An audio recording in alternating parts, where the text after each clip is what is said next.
12절, 13절 말씀 함께 읽고 말씀 나누겠습니다. 12절 시작. 여호와께서 모세에게 말씀하셨습니다. 아바림 산으로 올라가서 내가 이스라엘 백성들에게 준 땅을 보아라. 내가 그것을 본 후에 너 또한 내 형 아론처럼 내 조상들에게 돌아갈 것이다. 40년 광야 여정이 거의 마지막 순간에 다다르고 있습니다. 하나님께서는 이 순간에 가나안 땅을 넘어가서 다음 세대들이 살아야 될 그런 시간들과 시스템들과 그 모양들을 만들어가고 계십니다. 특별히 하나님께서는 가나안 땅에 들어가서 너희가 지켜야 될 영적인 원칙들에 대해서도 말씀하십니다. 오늘 말씀을 통해서 우리 삶에 평생토록 변치 않는 영적인 원칙들이 우리에게 나눠지기를 소망합니다. 모세가 가나안 땅 요단강 바로 건너편에 섰습니다.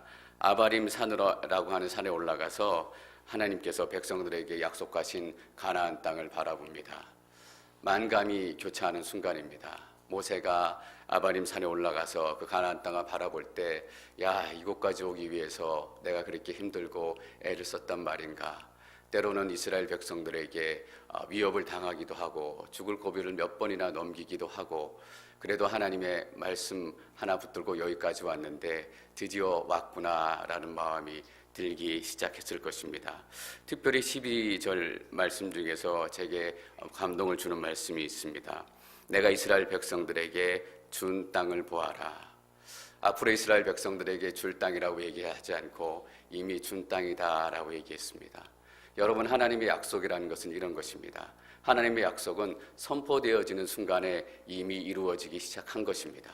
가나안 땅에 넘어가지 않고 아직 동편에 서 있지만 하나님께서는 이 땅을 너희에게 주겠다라고 약속하신 그 순간부터 이미 그들의 삶에는 하나님의 약속이 이루어지기 시작했던 것입니다. 40년 광야를 지내면서 어느 때 우리가 이 땅에 도착할까, 그들은 조바심을 가지고 한 길 한 걸음을 떼었겠지만 하나님의 마음속에는 벌써 이 약속은 이루어진 약속이다, 너희들에게 주어진 땅이다 라는 소망이 있었습니다. 저는 여러분께서 눈을 열어서 이 하나님 아버지의 아버지 마음, 또 하나님 되심을 깨닫기를 축원합니다. 여러분 10년 기도하고 20년 기도한 제목들이 여전히 있으실 것입니다. 그러나 하나님께서는 그 기도의 소망을 주신 그 순간부터 그 10년 되었던 20년 되었던 광야의 살처럼 40년이 되었던 간에 그 기도하는 순간부터 우리 삶 속에서 이루어지기 시작했음을 여러분들이 믿으시기를 축원합니다. 그것이 하나님의 약속입니다. 13절에 이렇게 계속 이어지고 있습니다. 내가 그것을 본 후에 너 또한 내 형 아론처럼 내 조상들에게 돌아갈 것이다. 충격적인 이야기입니다. 모세는 설마 했을지 모르겠어요. 하나님께서 너는 못 건너갈 것이다 라고 얘기하셨지만 설마 여기까지 왔는데 그래도 땅이나 한번 보고 가겠지, 이렇게 기대했을지도 모르겠습니다. 그런데 설마가 사람 잡는다고 너 형 아론처럼 너는 저 땅을 밟지 못할 것이다 라고 얘기하고 계십니다. 모세가 얼마나 가나안 땅에 들어가고 싶고 보고 싶어 했는지 신명기 3장에 보면 잘 나타나 있습니다. 신명기 3장에 보면 특별히 어떤 표현을 하고 있냐면 모세가 하나님께 간청하여 이르되 라는 표현으로 시작합니다.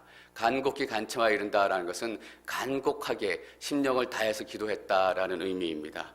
어떤 기도를 했는지 신명기 3장 25절 말씀을 같이 읽도록 하겠습니다. 3장 25절 시작. 내가 가서 요단강 저쪽에 있는 좋은 땅을 보게 해 주십시오. 그 좋은 산지와 레바논을 보게 해 주십시오.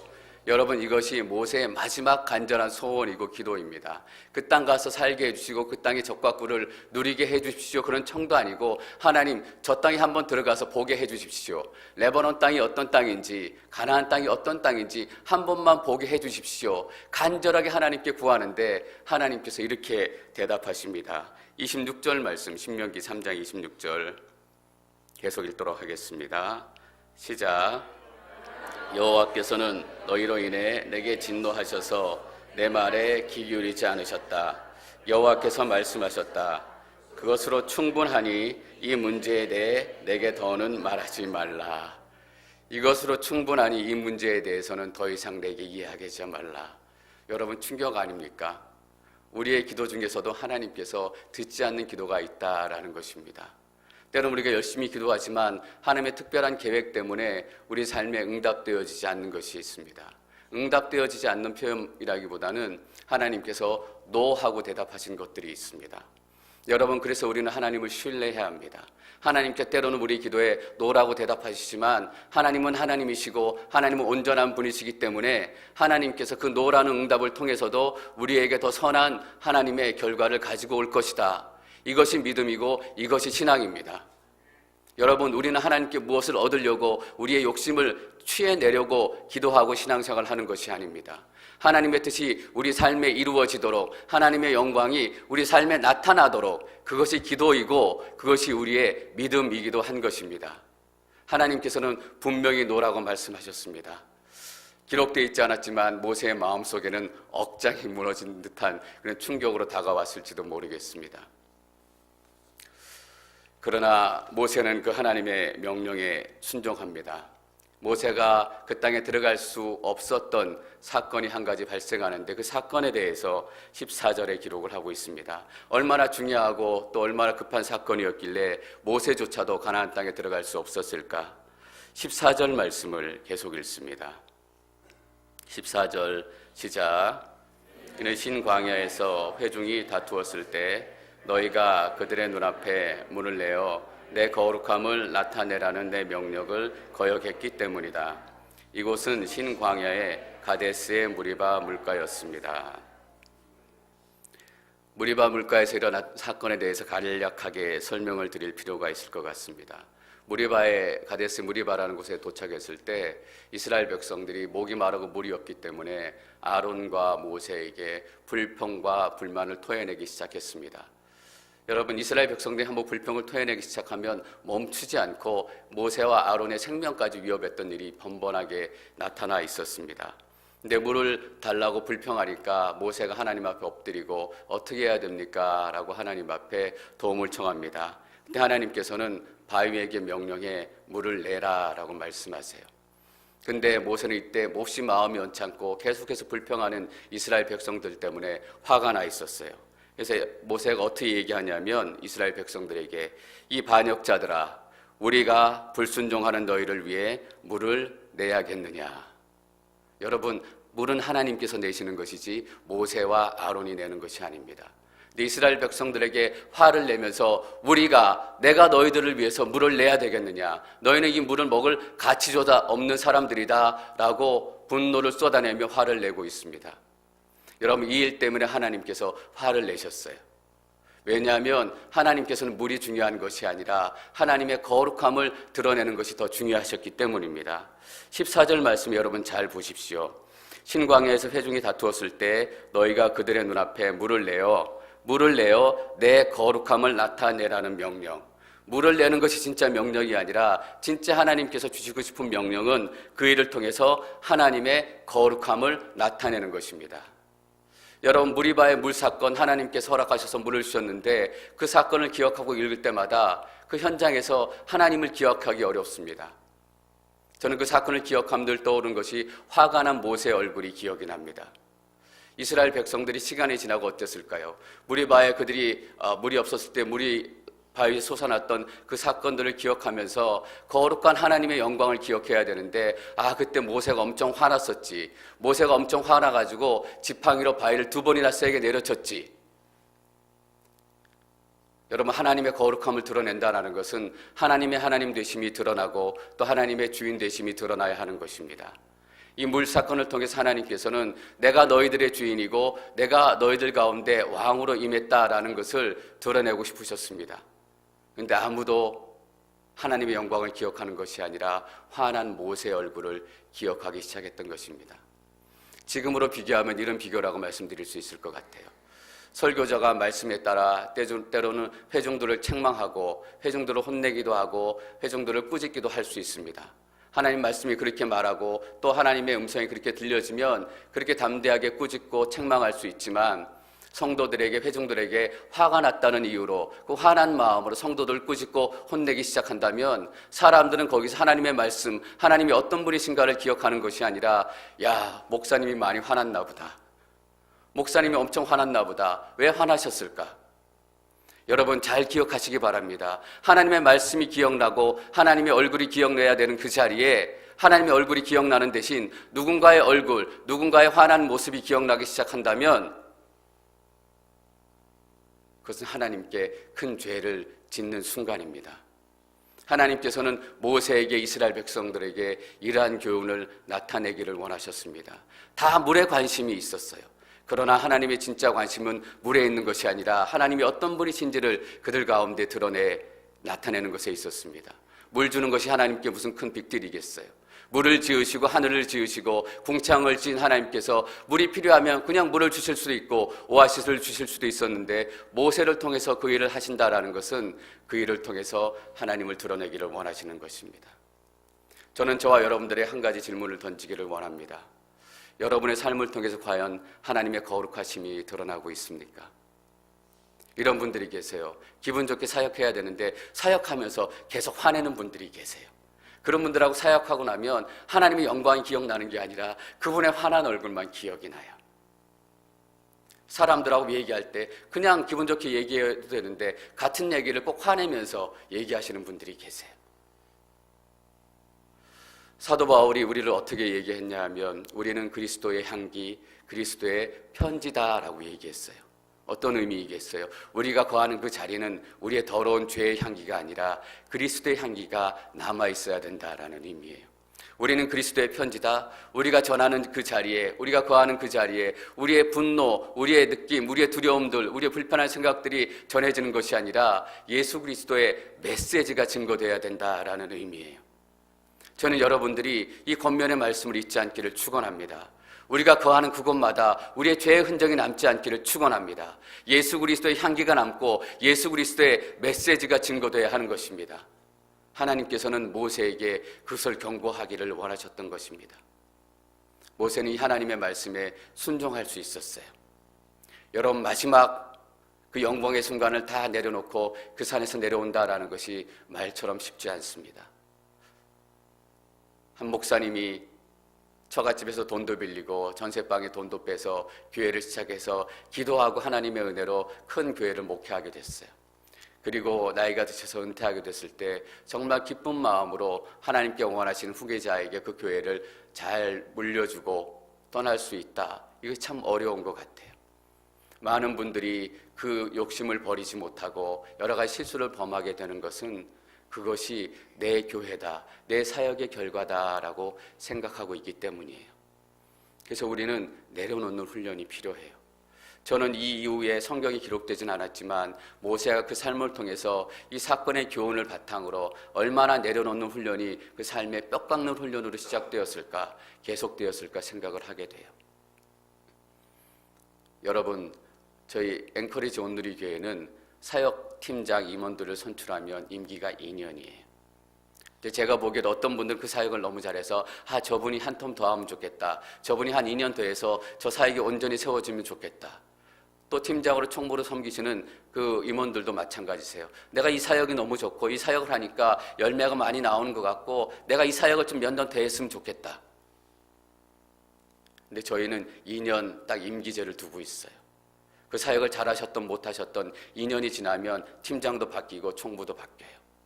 이런 의미가 있어요. 그건 사람의 사역이 아니다. 사람이 하는 일이 아니다라는 것을 우리가 인정하는 훈련이에요. 여러분 잘 보세요. 저 사람이 저 팀장 자리를 내려놓으면 저 사역이 안 될 것 같잖아요. 근데 안 된 적이 하나도 없었다라는 거예요. 그것들을 통해서 우리가 깨닫는 것이 무엇이냐 하면 이 사역은 하나님의 사역이다. 저분이 이 교회를 떠나면 이 교회가 휘청거릴 것 같다. 근데 그분이 떠나서 교회가 휘청돼요? 아니에요. 이 교회는 하나님의 교회다라는 것을 우리가 깨닫게 되는 거예요. 여러분 우리가 헌신해요. 우리의 시간을 내려놓아요. 우리의 시간을 내려놓고 우리의 물질을 내려놓고 우리의 시간을 들여서 헌금하고 헌신하면 우리의 삶이 다 망가질 것 같아요. 못 살 것 같고. 그러나 그렇지 않아요. 그 시간을 통해서 우리가 깨닫는 것이 무엇입니까? 내 인생은 하나님이 붙드신 인생이다라는 거예요. 모세는 광야의 그 삶을 통해서 계속 내려놓는 훈련을 했던 거예요. 저는 여러분들에게 한 가지 권면의 말씀을 드리고 싶어요. 헌신하기를 주저하지 마십시오. 또 여러분이 형편이 허락한다면 헌금하는 것도 주저하지 마십시오. 그리고 사역에 참여하는 것도 주저하지 마십시오. 그러나 때가 돼서 내려놓아야 된다라는 것이 교회에 정해진 원칙이라면 미련 없이 이 산에서 내려올 수 있는 영적인 용기가 임하시기를 축원합니다. 그래야 하나님의 역사가 계속 진행이 될 수 있습니다. 15절, 17절 말씀 계속 읽습니다. 15절 시작.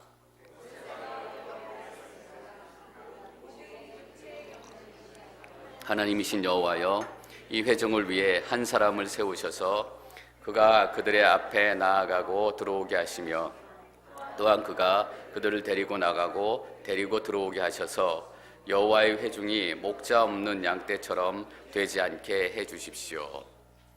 하나님의 절망스러운 마지막 통보를 듣고 모세가 다시 한번 하나님께 기도합니다. 그러면 한 사람을 세워주십시오. 새로운 영적인 리더를 세워주셔서 이 이스라엘이 목자 없는 양떼처럼 되지 않게 도와주십시오. 한 목자를 세워주시기를 기도합니다. 하나님께서 그 응답으로 여호수아를 세워주셨어요. 그러나 모세는 스스로 얼마나 엄청난 기도를 하나님 앞에 드리고 있는지 깨닫지 못했어요.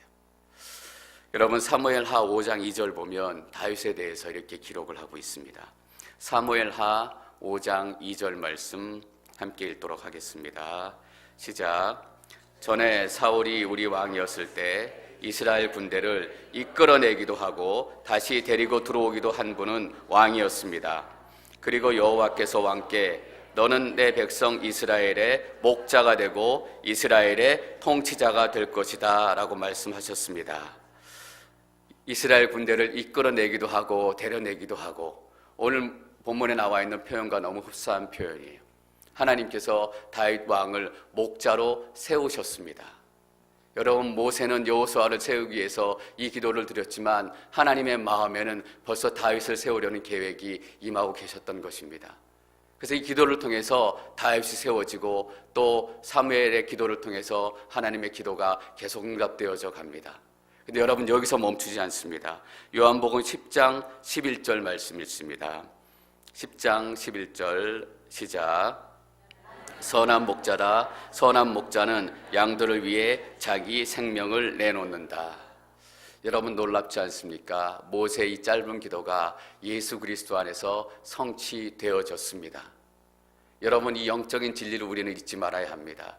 우리의 기도는 어디서 이루어지는가? 예수 그리스도 안에서 이루어지고 예수 그리스도 안에서 성취되어지는 것입니다.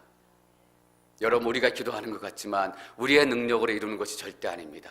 모세의 기도가 예수 그리스도 안에서 온전히 성취되었던 것처럼 우리의 기도도 예수 그리스도 안에서 성취될 줄 믿습니다. 그래서 우리는 예수 그리스도의 이름의 권능을 붙들고 기도하는 것입니다. 내 이름으로 기도하면 누구든지 그 기도가 이루어진 줄 믿으라 라고 말씀하셨습니다. 여러분, 끝에 우리가 기도할 때 예수님의 이름으로 기도합니다 라는 미사역으로 붙이는 것이 예수 이름으로 기도하는 게 아니에요. 예수 그리스도의 이름의 권세, 예수 그리스도의 이름의 능력을 믿고, 하나님, 내가 연약한 내 목소리로 기도하지만 예수 그리스도의 능력 때문에 이 기도가 예수 그리스도 안에서 성취되어지고 이루어질 것임을 믿습니다. 예수 그리스도의 이름을 선포할 때 내 삶을 붙들고 있는 모든 어둠들도 떠나가게 될 것임을 믿습니다. 여러분, 이것이 예수 그리스도예요. 하나님께서 단 한 사람을 세우셨어요. 예수 그리스도를 세우셔서 이 땅의 모든 구원의 역사가 예수 그리스도 안에서 성취가 된 것이에요. 18절, 19절 말씀 계속 읽습니다. 18절 시작.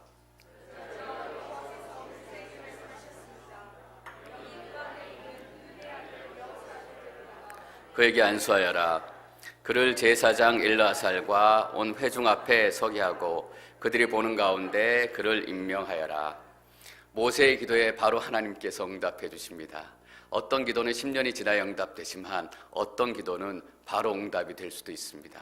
그것은 하나님의 구원의 역사와 구원의 계획에 따라 달려있고, 우리는 신실한 하나님의 역사를 믿고 순종해야 합니다.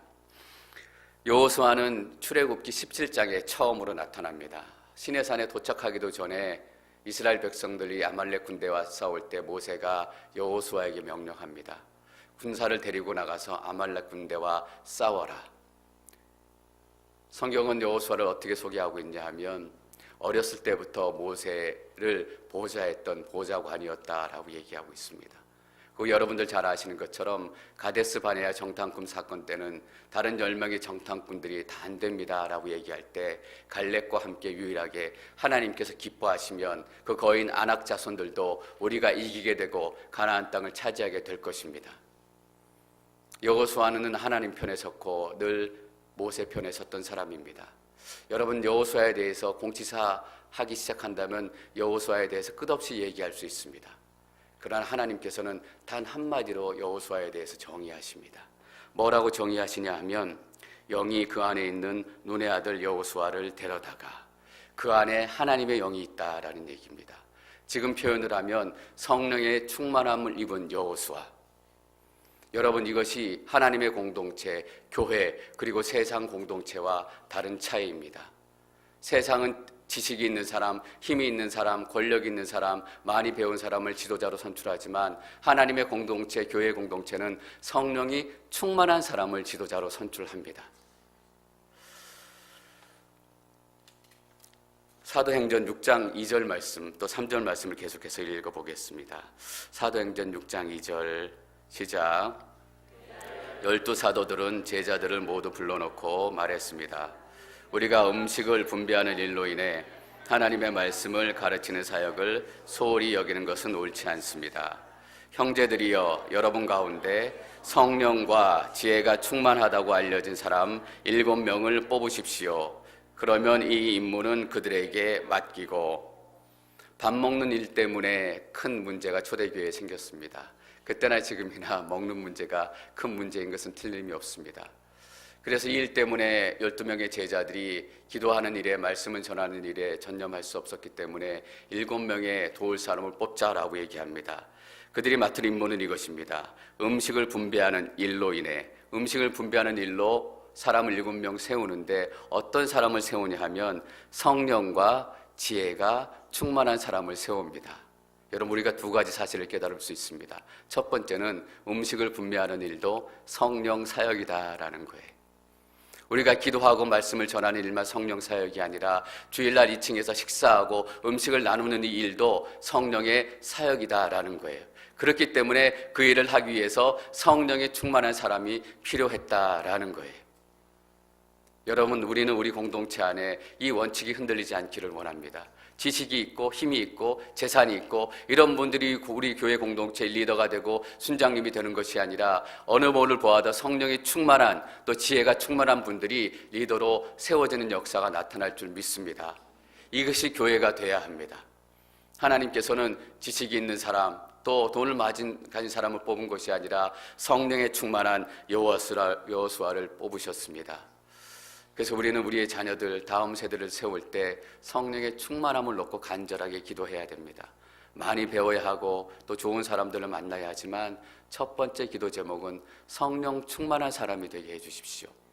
그냥 기도하는 것이 아니라 성령 안에서 기도하게 하시고 그냥 살아가는 것이 아니라 성령의 사람으로 살아가기를 원합니다.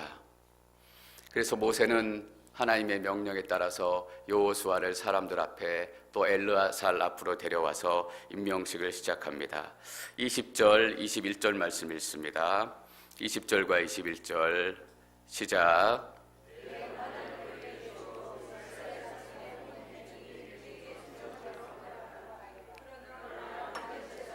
엘르아살 앞에 서야 한다. 그러면 엘르아살이 그를 위해 우림의 판결 도구를 가져와 여호와 앞에서 물을 것이다. 그의 명령에 따라 그와 온 이스라엘이 나가고 또한 그의 명령에 따라 그와 온 회중이 들어와야 한다. 리더를 세우는데 변하지 않는 첫 번째 영적인 원칙이 있습니다. 그 리더는 내 마음대로 세우고 내 마음대로 권한을 주는 것이 아니라 내 권한을 그에게 주어 하나님께 정한 사람, 하나님께 정한 새로운 리더에게 권한을 넘겨주는 것입니다. 그리고 여러분 여기 잘 보십시오. 이스라엘 자손의 온 회중이 그에게 순종하도록 하여라. 시대가 지나고 세월이 지나고 환경이 지나도 절대로 변치 않는 원칙이 되어야 합니다.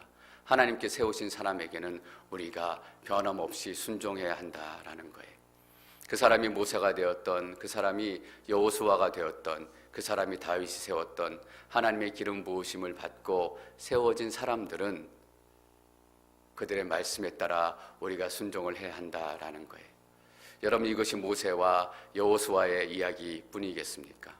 우리 공동체 안에 세워진 임직자들, 집사님, 장로님, 순장님, 팀장님, 총무님들, 하나님께서 기름 부으셔서 세우신 리더십이라고 저는 믿습니다. 그 리더십들을 우리는 기도로 순종해야 합니다. 때는 우리보다 못난 점이 있고 우리보다 약한 점이 있지만 하나님께서 권한을 주시고 세우셨기 때문에 어느 때라도 우리는 그들 앞에 순종해야 할 것입니다. 21절 말씀을 다시 한번 읽겠습니다. 21절 시작. 그러나 그는 제사장 엘르아살 앞에 서야 한다. 그러면 엘르아살이 그를 위해 우림의 판결 도구를 가져와 여호와 앞에 물을 것이다. 그의 명령에 따라 그와 온 이스라엘이 나아가고 또한 그의 명령에 따라 그와 온 회중이 들어와야 한다. 모세는 하나님 앞에 얼굴과 얼굴을 맞대어 얘기했던 사람입니다. 그런데 여호수아는 좀 달라집니다.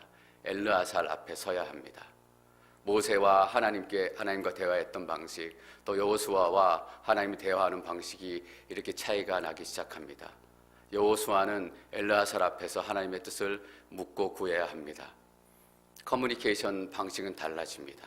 하나님 앞에 직접 대기하고 때로는 다른 제사장들을 통해서 얘기해야 되지만 공통적인 영적인 원칙이 바로 이것입니다. 먼저 하나님 앞에 물어야 한다라는 거예요. 어떤 일을 앞두고라도 하나님 앞에 묻고 시작해야 된다라는 거예요. 두 번째는 뭐냐면 그 들은 말씀에 따라, 그의 명령에 따라 그 들은 말씀에 순종해야 한다라는 거예요. 여러분, 하나님과 대화하는 방식은 시대마다 세월마다 많은 변화를 거쳐왔습니다. 지금은 얼굴을 맞대어 얘기하지도 않으시고 지금은 제사장의 우림과 둠밈을 통해서 얘기하지도 않으세요. 지금 하나님께서 우리에게 어떻게 말씀하시는가? 이렇게 기록된 말씀으로 얘기하세요. 커뮤니케이션하는 방식은 달라졌지만 똑같은 영적인 원칙이 우리 가운데 흔들리지 않아야 합니다. 먼저 하나님께 물어야 한다라는 거예요. 여러분, 우리는 하나님 앞에 말씀으로 물어야 해요. 하나님, 저 사람이 제가 너무나 미워요. 저 사람한테 가서 내가 복수하고 싶어요. 이때 우리는 하나님 말씀 앞에 겸손하게 물어야 하고 그 말씀을 통해서 하나님의 응답을 얻어야 하는 것입니다. 내 이웃을 내 몸과 같이 사랑하라. 이 하나님의 말씀이 응답으로 내 마음 가운데 들리기 시작할 때 우리는 그 말씀에 순종하며 나아가야 하는 것입니다. 여러분, 어떤 하나님의 말씀을 듣기를 원하세요? 우리는 방법론에 너무 치중해요. 얼굴과 얼굴을 맞대 하나님의 말씀을 들을 것인가, 제사장을 통해서 들을 것인가, 아니면 능력 있는 어떤 성령 부흥사를 통해서 하나님의 말씀을 들을 것인가. 방법론에 치중하다 보니까 진짜 핵심을 놓칠 때가 너무나 많아요. 이번에 반태현 목사님과 또 여러 목사님들 앵커리지 지난주에 방문해 주셨는데 이런 얘기를 나눴어요. 성령 사역하신다라고 얘기하시는 분들의 은사 중에 이런 게 있잖아요. 기도하면 이렇게 아말감으로 된 이가 금으로 변해요. 저도 경험하지는 못했는데 여러분들이 그것을 보기도 하고 또 경험하셨대요. 그래서 성령 은사를 가진 분이 기도하면 그 이가 변해가지고 금으로 덮인 이로 변한다라는 거예요. 그것이 과연 하나님의 사역인가, 성령의 역사인가, 그것을 쫓아서 신기하니까 기적같이 느껴지니까 많은 사람들이 쫓기를 시작해요. 저희 목사님들 가운데 얘기가 진행이 됐어요. 과연 그것이 성령의 사역일까? 하나님께서 허락하신 일일까? 그때 한 목사님께서 이런 질문을 던지셨어요.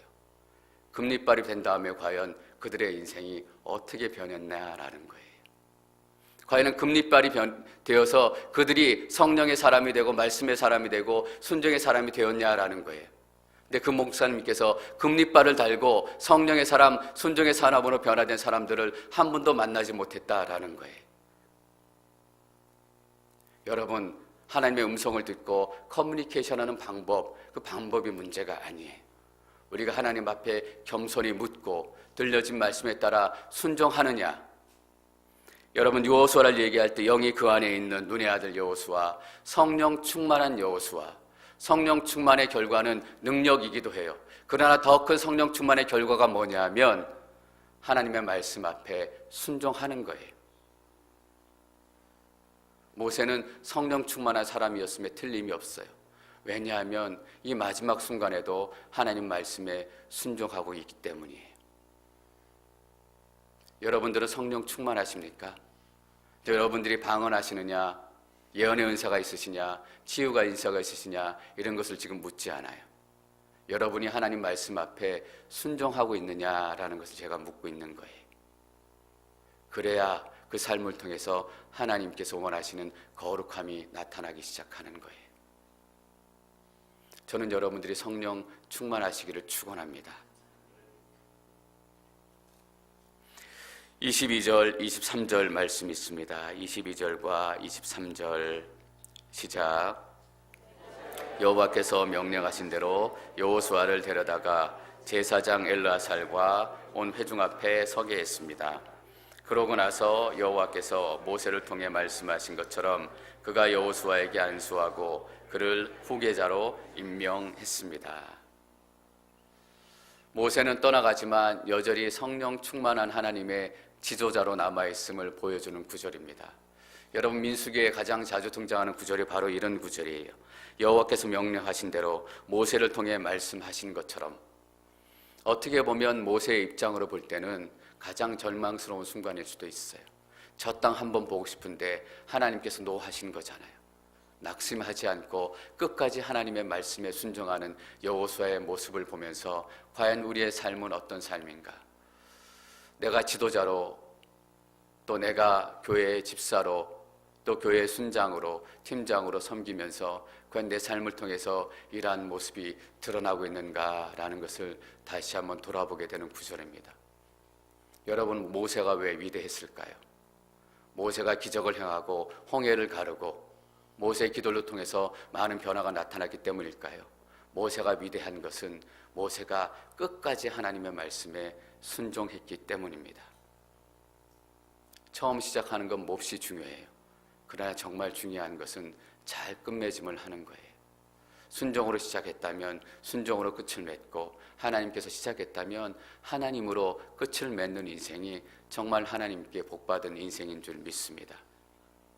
여러분, 여호수아를 세우고 새로운 다음 세대를 세울 때 하나님께서 변치 않게 주시는 이 영적인 원칙을 우리는 잃지 않아야 됩니다. 성령 충만해야 됩니다. 성령 충만을 통해서 순종하는 삶의 모습이 우리 가운데 구체적으로 드러나야 하는 것입니다. 여러분, 예수 그리스도의 이름으로 다시 한번 선포합니다. 성령 충만하십시오. 그리고 성령 충만의 능력이 여러분의 삶 가운데 나타나서 여러분의 순종의 모습을 통해 예수 그리스도의 능력, 하나님의 거룩하심이 증거되어지기를 축원합니다.